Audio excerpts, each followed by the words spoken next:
ഈ ഒരു പ്രോഡക്റ്റിന്റെ വീഡിയോ ഇട്ടപ്പോൾ ഒരുപാട് പേർക്ക് ഭയങ്കര ഡൗട്ടായിരുന്നു. ഇങ്ങനത്തെ കമന്റുകളാട്ടോ എനിക്ക് കൂടുതലായിട്ട് വന്നത്. അപ്പം ഞാൻ വിചാരിച്ചു ഒന്നും കൂടിയിട്ട് വീഡിയോ ചെയ്യാം.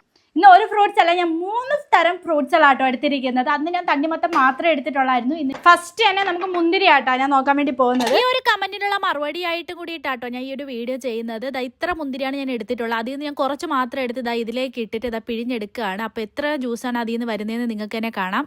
ഇങ്ങനെ ഒന്നോടുകൂടി ആ കൊലയോടുകൂടി മുന്തിരി ഇടാൻ വേണ്ടി പോവാണേ. ഒന്നോടുകൂടി ഇട്ടിട്ട് തന്നെ അതിൻ്റെ അകത്ത് കുരു അതുപോലെ നാരും അതിൻ്റെ പൾപ്പും എല്ലാം സെപ്പറേറ്റ് ആയിട്ട് തന്നെ വരുന്നുണ്ട് കേട്ടോ. ബാക്കി ഇങ്ങനെ ഇരിപ്പുണ്ട്. ഇനി നമുക്ക് ഇത്ര ജ്യൂസാട്ടോ നമുക്ക് ഇതിൽ നിന്ന് കിട്ടിയത്. ഇനിയും മുന്തിരി ഇതിൻ്റെ അകത്ത് ഇരിപ്പുണ്ട്. ഇനി അടുത്തത് നമ്മൾ ഓറഞ്ച് ആട്ടോ. ഇനി അടുത്തത് ഇതിൻ്റെ അകത്ത് ഓറഞ്ച് പറ്റുമെന്നാണ് നമ്മൾ നോക്കാൻ വേണ്ടി പോകുന്നത്. വേറെ 2 ഓറഞ്ച് മാത്രമേ ഞാൻ ഇവിടെ എടുക്കുന്നുള്ളൂ. അതിൽ നിന്ന് എത്ര ജ്യൂസാണ് നമുക്ക് കിട്ടുന്നതെന്ന് നോക്കാം. അപ്പോൾ അതിനനുസരിച്ച് നിങ്ങൾക്ക് എന്ത് ചെയ്യാം, ക്വാണ്ടിറ്റി കൂട്ടാം. 2 ഓറഞ്ച് ഞാൻ എടുത്ത് ഇവിടെ പിഴിഞ്ഞെടുക്കുമ്പോഴത്തേക്ക് എനിക്ക് കിട്ടിയ ജ്യൂസാണ് ഇവിടെ നിങ്ങൾ കാണുന്നത്. ഇത്രയും ജ്യൂസ് എനിക്ക് ഈ ഒരു 2 ഓറഞ്ച് പിഴിഞ്ഞെടുത്തപ്പോഴത്തേക്ക് എനിക്ക് കിട്ടിയിട്ടുണ്ട്. ഇത് 2 ഓറഞ്ചിൽ നിന്ന് കിട്ടിയ ജ്യൂസാണ് കേട്ടോ. ഇത് ചെയ്യണ്ടേ അതിൻ്റെ ആ ചണ്ടികൾ. ലാസ്റ്റായിട്ട് ഞാൻ തണ്ണിമത്തനാണ് എടുക്കുന്നത്. ഈ ഒരു കമൻറ്റ് ഞാൻ നന്നായി ശ്രദ്ധിച്ചായിരുന്നു കേട്ടോ. എത്ര തണ്ണിമത്തനാണ് ഞാൻ ഇവിടെ എടുക്കുന്നതെന്ന് നോക്കിക്കോ. ഈ ഒരു ചെറിയ പീസാണ് എടുക്കുക. അതും വലുതാക്കിയാണ് ഞാൻ ഇതിൻ്റെ ഉള്ളിലേക്ക് ഇടുന്നത് കേട്ടോ.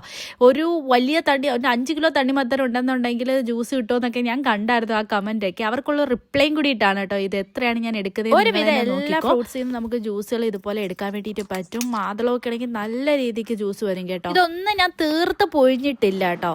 ഓറഞ്ചൊക്കെ ഞാൻ പിഴിഞ്ഞ് കാണിച്ചതാ വരും. എനിക്ക് ഉറപ്പാണ്. മുന്തിരി ആയാലും ഒക്കെ മുന്തിരിയൊക്കെ പിഴിഞ്ഞതാണ് ഞാൻ എടുത്ത് വെച്ച് പിഴിയുന്നത് കേട്ടോ. വരും, എനിക്കറിയാം. ഞാൻ അത്രയ്ക്ക് ബലം കൊടുത്തൊന്നും ഞാൻ പിഴിഞ്ഞിട്ടില്ല. പ്രോഡക്റ്റിൻ്റെ ലിങ്ക് വേണമെങ്കിൽ ഫോളോ ചെയ്ത ശേഷം ലിങ്ക് ഒന്ന് കമൻറ്റ് ചെയ്യാം.